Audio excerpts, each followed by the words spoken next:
BBC Two. The bots are back, and boy, have they been training. It's day 6 at TechnoGames.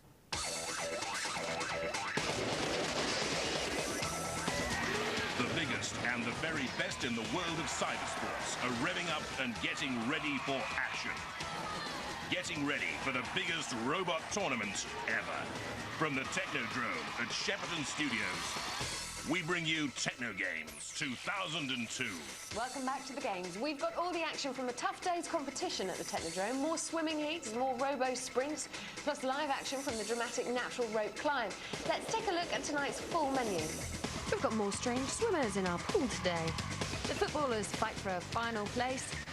More grinding action in the tug of war. Poetry in motion with the gymnasts. Lots of strange scuttling sprinting things. The shot putters return. And Skeletron, of course. And once again on hand to give us their analysis, we've got our resident techsperts, computer science Professor Noel Sharkey and Professor Martin Smith of the University of Central England. First up today, just when you thought it was safe to go back to the pool, people started building large mechanical swimming machines. Yeah, we've got more heats in the swimming. Before we see the best of today's races, here's a reminder of last week when we found a brand new world record holder. And it came from the Hales team from Eastbourne with Doggy Paddle Deluxe. Kept a straight course, lived up to its title, and won in an astonishing time of 16.34. In contrasting style, this is what happened earlier today when Molly Nessie Green from the Hazelgrove High School in Stockport made her way sedately down the pool with a finishing time of 41.3, with Barking Abbey School's Bermuda eventually escaping from its own triangle. And in another heat, Tango kept Harrow School in the competition. They'd already lost Calypso, you may remember, by winning its heat after a game performance from Leggy Peggy from Paynton in Devon. At one stage seemed likely to overtake it, but in the end had to settle for second place. Tango the winner, 21.07, Leggy Peggy, 22.03. Bermuda included among the qualifiers by being closest to Molly Nessie Green. So to the day's featured race, which from Lane 1 had Quack 1, entered by a father-son and the son's friend, and they all come from Salisbury in Wiltshire. In Lane 2, Marlin, father-son and grandson here from Warwick. In Lane 3, Turtle Duck, a father and two sons from Bringstye in Worcestershire, a robot built, as you see, in precisely 1 week. Swimmersaurus took 6 weeks to build and is entered by a teacher and pupils of Yarm School on Teesside. And in the outside lane, the delightfully named Sir Rowboat Sinks a Lot, put together by the Sawtrey Community College in Cambridgeshire.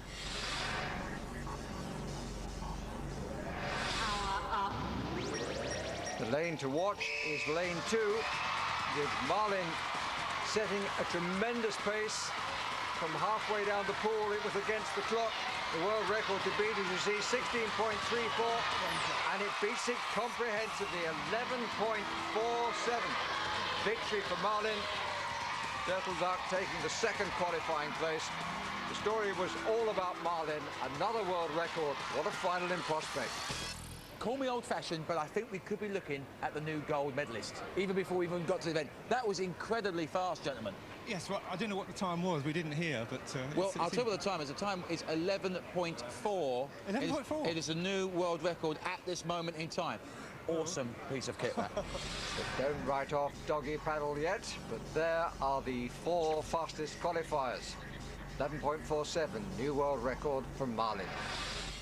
A monster like Marlin cruised through the water. That was incredible, though. We've never seen anything like that before. I mean, 11.47 seconds. I was just saying earlier that, you know, we wouldn't beat 16 seconds this time, but 11.47 seconds. It's more like a rocket race, isn't it? Absolutely. It looks so impressive, didn't it? That bow wave coming off the front. You were saying, leaving the others in absolutely brilliant. All the boys were rooting for the blonde, weren't they, in that last race? Leggy Peggy riding the bow wave. She was really cute. She was really cute. She was more than cute, though. She was brains as well, wasn't she? Because she had a really good speed. As all blondes are. Yes. While you were watching the blonde, though, all the women were thinking size does matter, because Tango stormed in there, Yes. 21:07 and won. Yes. And that was the Calypso boys. It's a big broke Calypso, the isn't record it? last Yes, year. yes, it is. We'll be back in the pool for tomorrow's semis.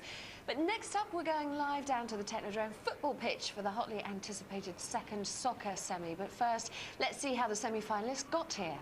It's a good run in by AAT to open the goal scoring. And it's another goal. The ball is going to run over the line. Snowstorm and a fine goal. Snowstorm again. Yes, it's gone in. And a hat-trick. And the defender in trouble again. And once again, it's Snowstorm. A fourth goal. So let's go live now to Andy in the Technodrome. How's the atmosphere down there, then? You can cut the atmosphere of a wet stick of celery. It's very tense here, Philippa, very tense indeed. I do like me footy, I really do. See, I don't like football. I hate football, in fact, but this football I like. It's very good football here, and this is the big one, because one of these teams will be going through to our final. First of all, I want to introduce you to the Cat Whiskers and Snowstorm team. Cat Whiskers didn't really do much in the first heat, did you really? We were staying back by the goal to protect the goal. Defending well. I have to say, I hope you do score some goals, because your victory dances are going to be seen to be released. Very good indeed. And Snowstorm, you're very aggressive. Very aggressive, yes. Remember, it's not meant to be a contact sport, it's football, OK? All's fair in love and football, isn't it? It's very Vinnie Jones style-y. Very Vinnie Jones style, you're getting your studs in, you're letting them know you're there. Confident about going through to the final here? Very confident, yeah. Very confident indeed. Well, they will be up against this team. First of all, we will go to AAT.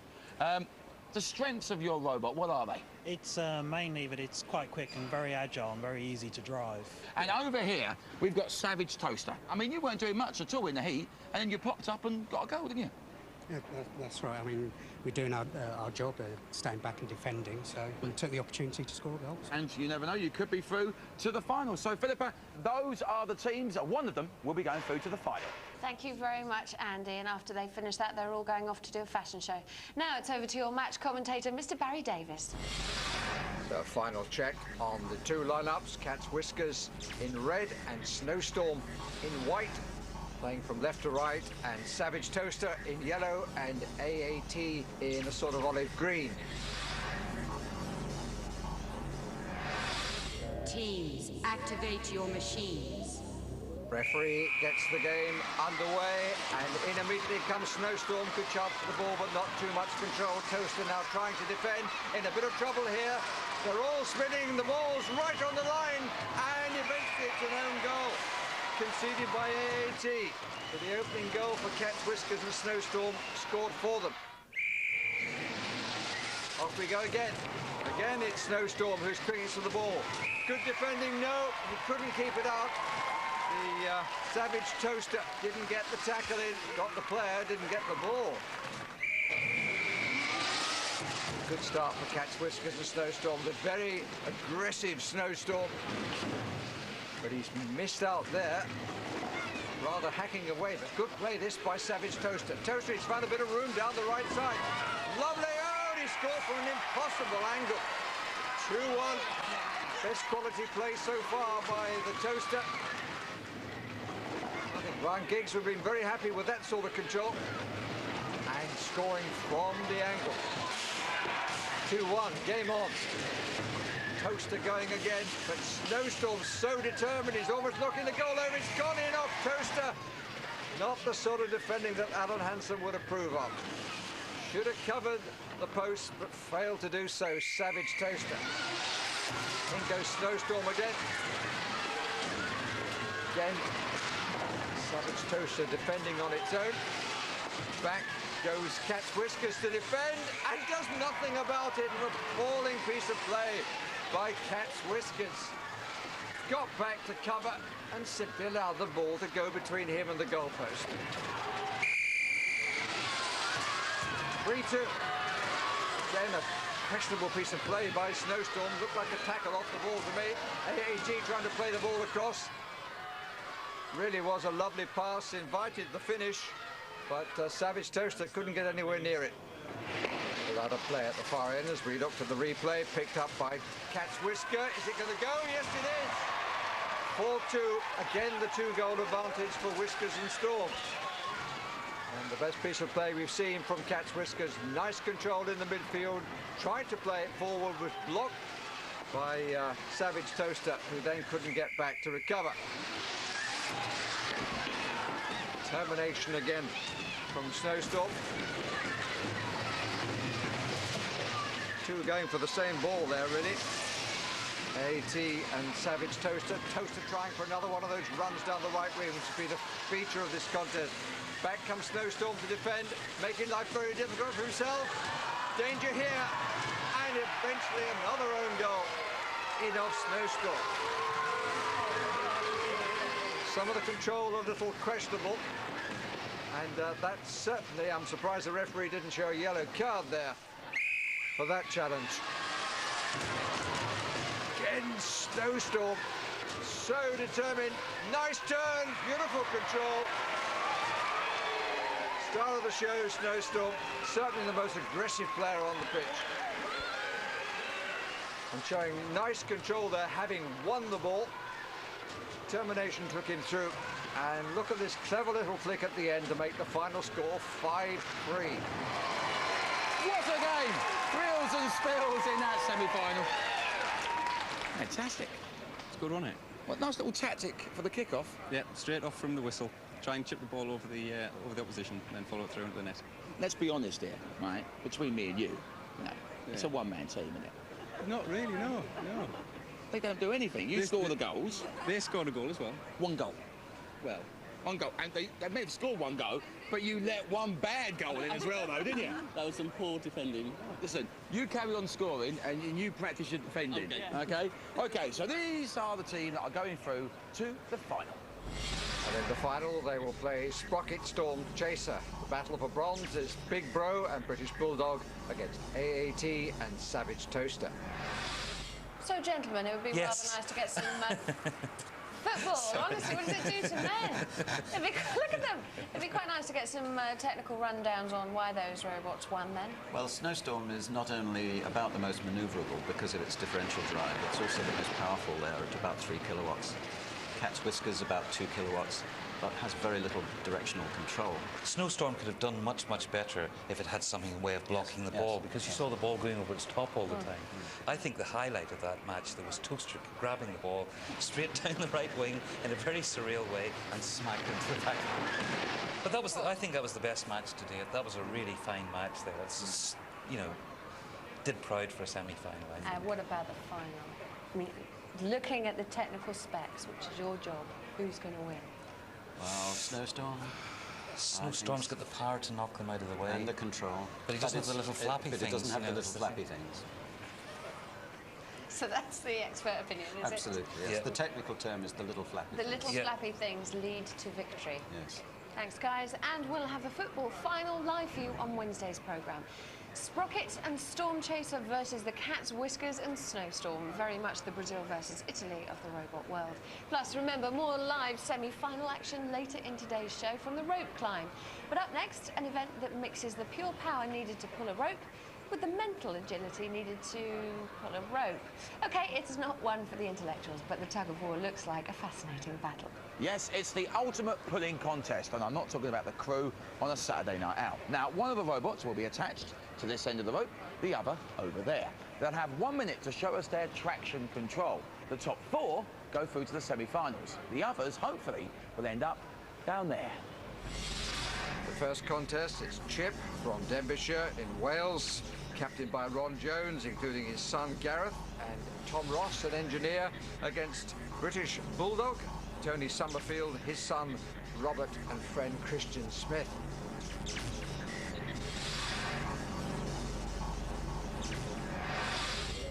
Power up. So, under orders, Chip to the left, British Bulldog to the right, British Bulldog with the early advantage, Chip trying to put the anchors on, but the pulling continues.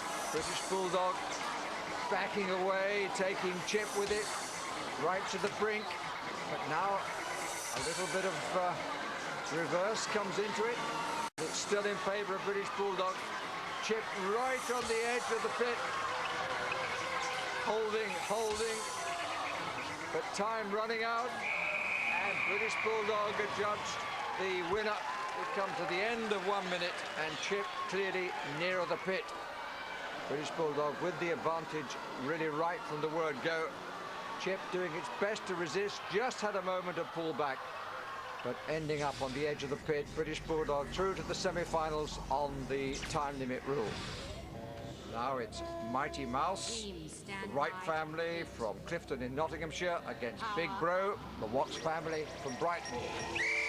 Big Bro immediately with the pull, and into the pit goes Mighty Mouse. Nothing could be done to avoid the fall.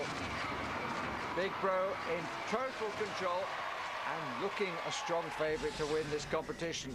Through to the semi-final round in precisely 2.22 seconds. What's important about this event, do you think? Why is it a good event?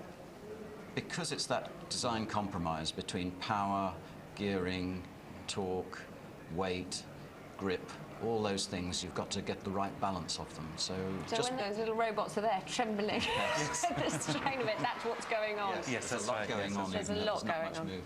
Thanks, guys. And we'll be back with those who make war by tugging tomorrow. But right now, it's final time. Yes, it's the speed, style, and sheer metallic elegance of robot gymnastics.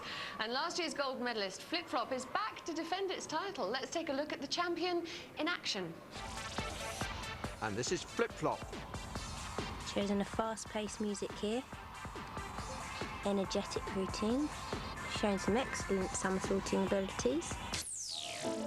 10 others joined Flip Flop in this year's competition. Bugs from Oxfordshire managed a total of 22 points. Fourth place, Rob Roy McPaulus, entering for the second year, finished 1 point behind in fifth. And this was Monty, who shared fourth place with 22 points. Disco Diva, 7 points in all categories for a joint fifth place. Ernie did well on the high bar, though adjudged not quite so good at artistic interpretation. It did become a little repetitive. Whereas Eric scored better on imagination, but also suffered from lack of artistic interpretation. Not so good this year. Flip Flop maybe needed a change in routine from the previous year. But this was a very clever performance by Cyber Bees, a pre-choreographed routine, 3 microcontroller-driven wheeled buggies, and they performed very well in unison to share the bronze medal.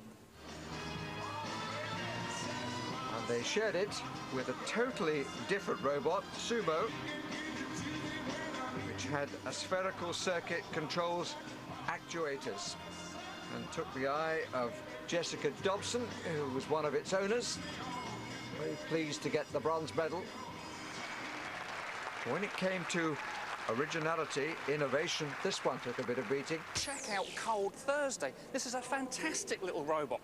It uses a photoelectric sensor to constantly search for black. That, coupled with an onboard timer, enables it to complete a very jazzy dart sequence on a raised black beam. And it's often felt that the beam is the most difficult piece of apparatus for women gymnasts. But this performance produced a 9 for innovation, a 9 for imagination, and an 8 for artistic interpretation. And the silver medal for the Rolfe family, Kevin, Martin, and Simon. Very well appreciated routine.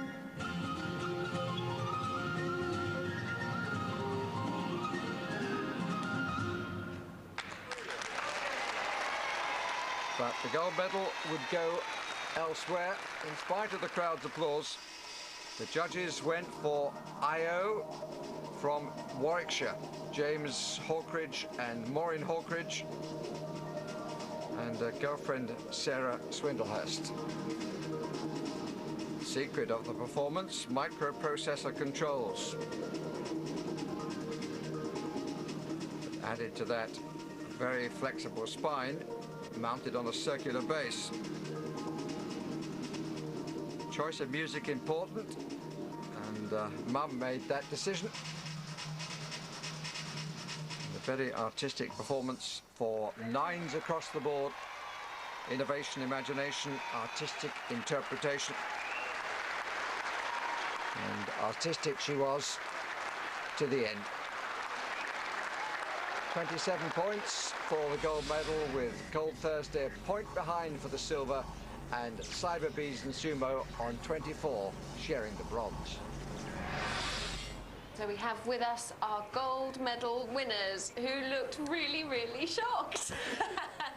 How did you feel, Jim, particularly you? You looked really shocked when they announced that you'd won. I know, I was actually quite pleased. Yeah. Yes, I just really wasn't expecting it, basically. We loved it up here. Yes, we did. Noel and Martin, you've got lots of comments to make, I know. What did you find particularly clever? Well, it was really beautiful for a start and made with really interesting materials. But the bit I liked best was the way you've used the pipe bending material as the flexible spine. We wanted it to be more organic than robotic, so yes. It sort of gave the impression of sort of a lifelike creature rather than just being sort of mechanical. Well, it worked, and it worked a treat. Thank you very much. We saw lots of other robots in there, though, didn't we? What were your favourites? I think my favourite would have been Cold Thursday. Mainly because of not just the aesthetics and because it did an Irish jig, but because it was the only one using sensors. So the technology that it used to stick to that black beam, which it did rigidly, was what was impressive there? Well, it was more the contrast between the black and white, so it noticed that it had gone from white to black, and that would cause a different routine to be initiated in the programme. It was very, very clever how they synchronised it. I mean, they synchronised it with the music. They actually took the waveform of the music, downloaded it onto a PC and marked it, and then used that to control the behaviour of the robots. So for some it was a happy coincidence, but they really went for it. Yes. Okay, Noel, Martin, thank you very much. Our winners, congratulations. And of course, like every other team at the Games, they'll be challenging for the National Endowment for Science, Technology and the Arts, Nesta's special prize for the most innovative robot scene at the Games. This year, the winning tech team will be off to Switzerland for the world's foremost robotics fair. But right now, it's time for more speed freakery. In the lightweight sprints, let's see how the pace was set in the first heats last Thursday. Well, slightly mad maybe, but Daisy did a good job coming in a time of 1:29.31 is the world record in danger. Oh, and it could be a tremendous start by Scuttle. Little trouble with the steering, but even so coming home and beating it by a clear second. Now, for the best of today's action, let's join Barry Davis. Well, you'll probably remember Cheeky Boy 1 from last year, won the Nesta prize as the best overall robot. Today was the other side of the coin. It started very well, and then took a course of its own. Nothing could be done about it, and as a result, Jimmy Struts from High Wycombe, Buckinghamshire, came home to win the heat in a time of 51.81. So for the second heat, with Bumble from Highfield School in Matlock taking Simon's eye. Hey, I'm here with Bumble. This is a cam-driven hexapod walker. And sort of what that means is there's 3 legs in contact with the ground at any one time. Now, you might think by looking at it that the legs swing on an arc here at the hip, but no, it doesn't. The hip joints are slotted and the back of the leg runs on an elliptical cam. This means the feet can actually run in a straight line. This saves a lot of energy and gives a smoother ride. Steering is obtained by actually tilting the running mechanism within the chassis. Now, if you'd like to find out more information on how this hexapod walker was constructed, then visit the BBC Robot World website at www.bbc.co.uk/robots. So Mammoth, as you saw, in lane 1, the invention of 6th form pupils at the school. And alongside them, another school team, this time the Blessed Edward Oldcorn High School from Worcester. Featuring pupils there. Then 2 family teams, Mammoth, first-time competitors from Rayleigh in Essex. And on the far side, Octobot comes from Abingdon in Oxfordshire. Father and daughter together.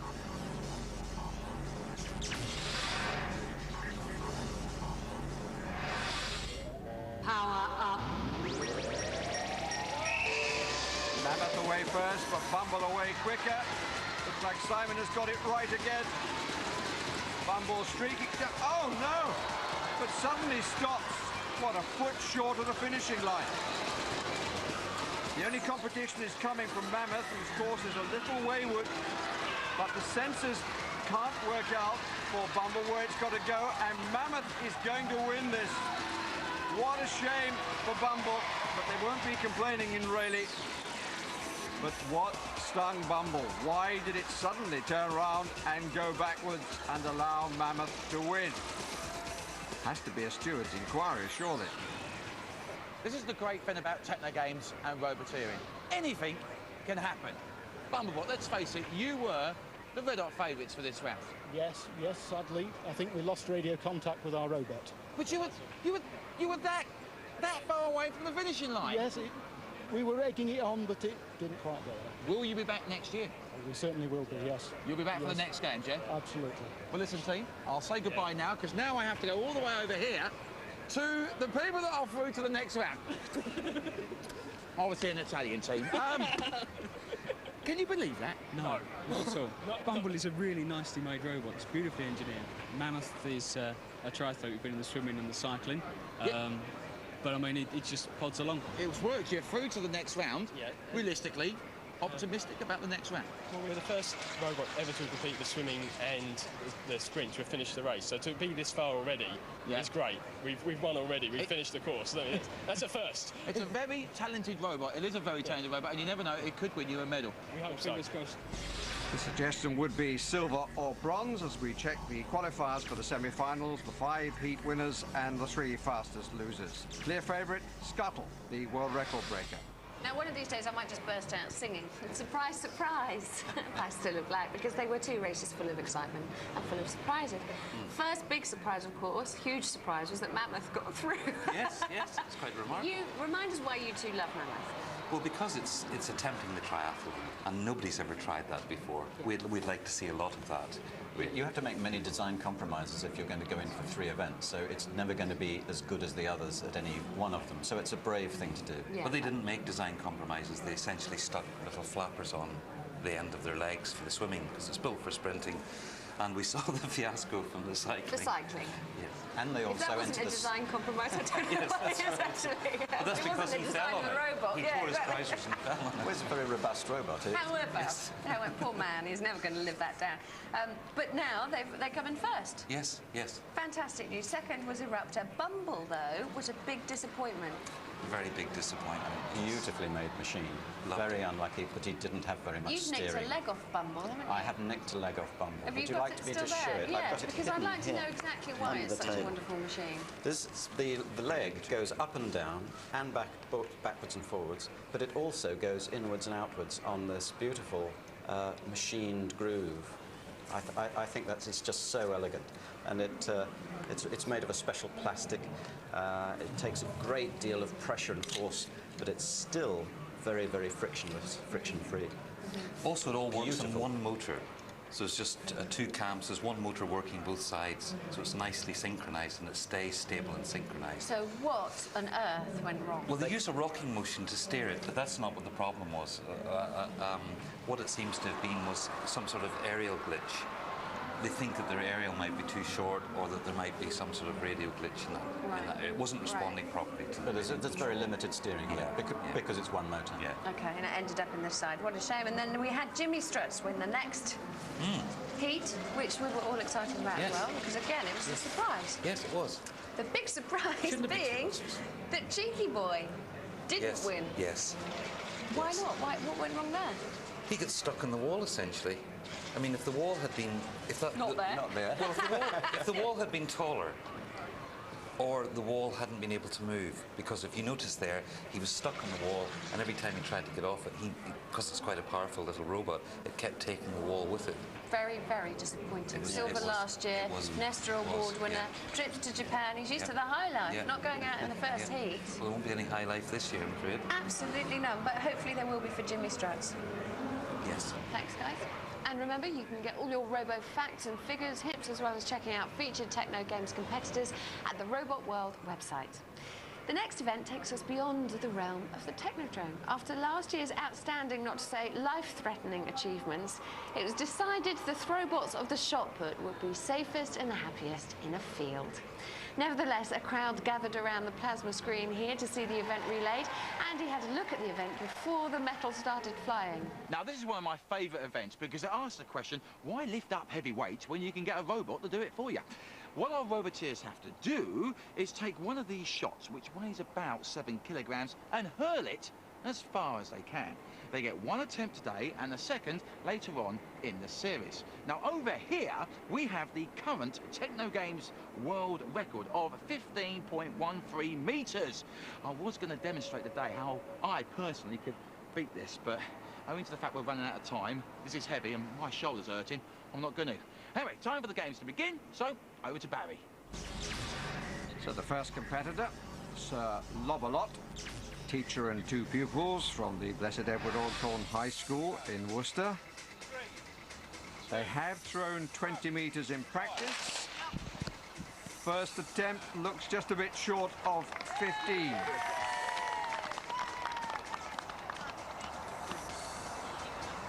$14.6.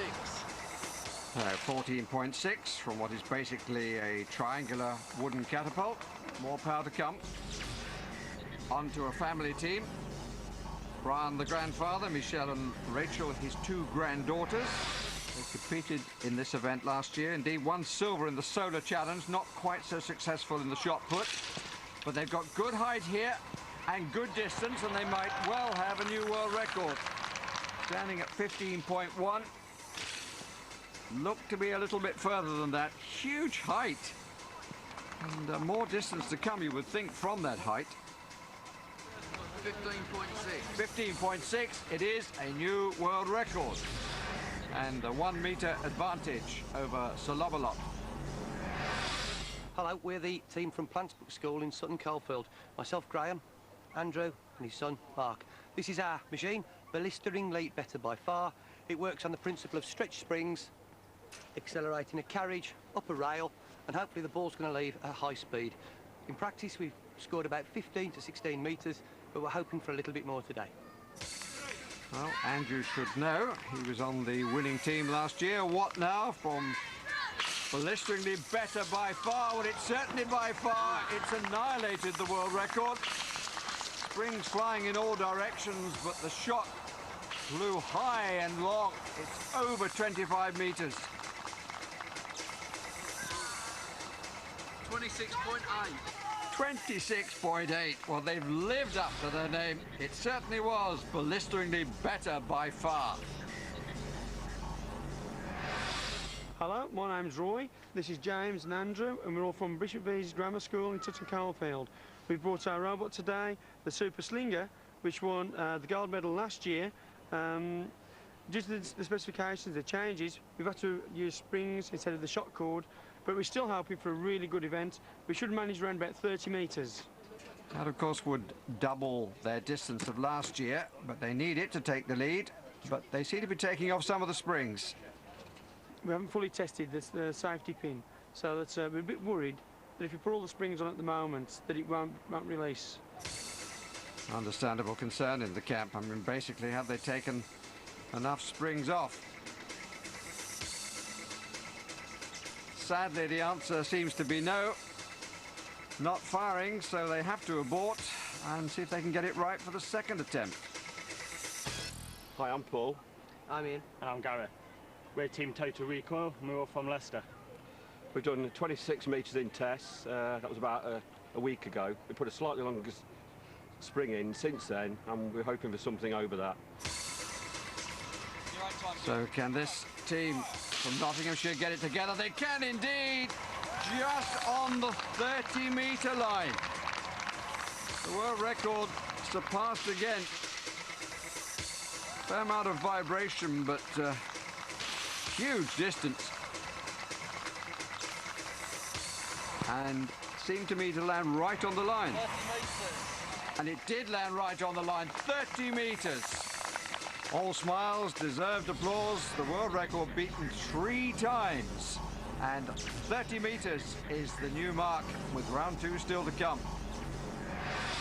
Well, I don't know if much will ever beat that then. The shot put first throws and the record's already been doubled. Amazing, wasn't Quite it? incredible by Total Recoil there. Did you think that would happen this year? Well, I think we both predicted last year that it was likely to happen that the shot put would be very, very long eventually. But Super Slinger, complete and utter failure. That's what we've seen from them. I mean, they've got another throw to come, but this first throw is disastrous, and they were the record holders. Yeah, they're storing far too much energy. I mean, they're capable of storing even more. You could put 28 springs on in there, but they can't get the pin out. No. So what they're going to have to do is take some springs off and optimise the performance that way. It's really the release mechanism. You could store a lot more energy if they wanted to, but the trouble is, unless you have a low, very, very low friction release mechanism, if you want to store an awful lot of energy and still be able to release it without pulling the machine over, you've got to have a very cunning mechanism. And they've concentrated on how to store energy, but not concentrated on how to release it easily. Thanks, guys. Now, in a moment, we've got live coverage of the natural rope climb semi-finals for you. But first, we can see what happened in today's final of the artificial rope climb discipline. Remember, this is the freestyle event when it's just speed that counts. Any climbing technique is allowed. So this is how it looked last year.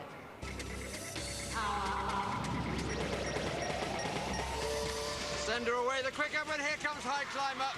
And High Climber the winner, 2.97. The sender in the end, well beaten, got the boost at the start, but not at the finish. High Climber. Barry watched this year's climbers who were trying to top that record. The successor to last year's winner, High Climber 2, back to defend. But Hockeril Anglo-European College enter Excalibur. So quite a test here for the Highfield school team. Artificial rope climbers, they don't get much more serious than this. High Climber 2 just blows me away. 80% of this machine is batteries and motors. When John hits the throttle, this machine, these batteries dump 2 kilowatts of energy into these 3 motors. This is just... I'm speechless. Power up. The defending champion on the right. Oh, my goodness me. A new world record, 1.027. And Excalibur, X-rated, didn't move. Grease lightning, I think you call that. So gold medals retained, but how on earth can they beat that time? So this is the High Climber 2 robot, and John, the brains behind the bot. There are 2 people over there drooling over this robot. Look at them, they love it. They've gone all glossy-eyed. What I liked about this particular robot was the technique you used for making it. You did a very thorough mathematical analysis on a spreadsheet on a computer, didn't you? That's right. We modelled the performance of the motors and the performance of the batteries, and we also modelled the friction of the climber on the rope. And putting all of these things together, the spreadsheet evaluates how quickly it's going to climb. And you were able to compare your measured times and draw a graph and compare that with the graph of your calculated times, am I right? Yes, that's right. How does that help? It's like making 100 robots a minute or something like that. You can just keep trying out new ideas one after the other very, very quickly without making a new robot to try out each new idea. And often before in this program you said test, test, test. Yes. This is the equivalent of a good test. Yes, you can test in simulation on a computer if you've made a good mathematical model of your robot. Thanks, guys. Now, in a moment, we'll be able to go over to the second of the natural rope climb semi-finals. But first, let's take a look at how the contenders made it this far up the greasy pole. Streaker inching its way up the rope. The classic style of climbing from Skeletron. A bit of a wiggly worm up the rope, the centre too, but very effective. And just look at RC1 go, it's eating up the rope. The world record in severe danger. And now we can join Barry Davis to take a look at what happened in the first of the day's vital natural rope climb semis. Streaker with teacher and pupils from the Rydale School in Yorkshire, very much the outsider, 57.5 in their heat, as opposed to 9.15 from the father and son team from Norfolk. He's a partner in classic car spares business. He's got a classic here, I think. We shall see. Power up. And away goes RC1, jerky style, but eating up the rope. Definitely going to be the winner. Rather more sedate from the opposition. 9.15 was the world record. It's now 8.94. Smoothly does it, Streaker, but the pace and knee bends of RC1 triumphant in another world record. Streaker's time important because the bronze will go to the faster of the two losing semi-finalists. A new world record here for RC1, 8.94. Gripping stuff there. Now let's go down live to the Technodrome to find out who's going to join them in the final. Andy, not an event for those with sweaty palms. No, definitely not an event for sweaty palm people. And I have to say, I'm now looking forward to this semi-final because it has my favourite robot of all, Skeletron. Ray, lovely robot, but you're really up against it here, aren't you? There's certainly a lot more competition this time round. Yes, some very, very good robots I've seen on the rope climb, yeah. I really hope you go through, but I've got to be honest with you. I think Ascenda's going to do it, and Murray, you must be happy that you're up against Skeletron. I mean, she's a slow old robot. Yeah, it's a brilliant piece of engineering. It's great to be up against it. We'll see how we get on. I just don't think the old girl's got the legs. I think your robot is going to absolutely shoot up there, and you're going to be in the final against RC1. You're only one event away from it, mate. Just win this semi-final, and you will be in the final, and you will be playing for the gold medals, right, team? That's what you got to do. Just beat the old girl. That's all. She's an old girl. She's past it. Good luck, teams. And I'm getting out of the way. There's nothing wrong with old girls who are past it. Thanks very much, Andy. Now over to Barry for the action. Power up. Interesting description of Skeletron, certainly. But it's slow to move. Ascender 2, making it to the top. Skeletron going at her own pace and will be beaten 14.4 for Ascender 2. They were the runners-up last year. Skeletron, best design last year, is battling here for bronze and should make it, and does 27.69. Ascender 2, a bit of a wiggly worm up the rope, but very effective. Can it quicken up sufficiently when it takes on RC1 in the final? Skeletron has to settle for bronze this time. No doubt who's favourite for gold. So your money's on RC1. I think it's obvious. I would have to say that, but anything could happen out there. They've set two new records so far in this competition. Do you think they can do it again in the final? Well, RC1 has a very, very elegant mechanism. It's got an automatic ratchet, so it doesn't have to wait and think and stop. It just goes zooming up automatically, and it's got a model racing car motor, which is designed for speed and lightweight, so it's got a lot of advantages. Thanks, guys. Remember, if you've been particularly impressed by any of the robots you've seen today, you can help. Choose the People's Robot of the Games by voting online at the Robot World website. And here are the robots you can pick from today's competition. Sisters of Murphy, one of the best designed robots to ever appear on TechnoGames. Bumblebot, so unfortunate not to win today's heat, but a remarkable machine. Coming up on tomorrow's programme, we've got full metal jacket action in the heavyweight sprint, more from the assault course and the swimming, and live coverage of the natural rope climb final. You won't want to miss it. But that's the end of today's events at the Technodrome, where we saw how the mighty have fallen when Skeletron was bumped out of the competition. A new hero started to emerge, though, as sumo champions Big Bro made a great start in their hunt for a second gold in the tug of war. The robots are advancing. You can run, but you can't hide. Unless, of course, you go up some stairs or over a cattle grid. Good night.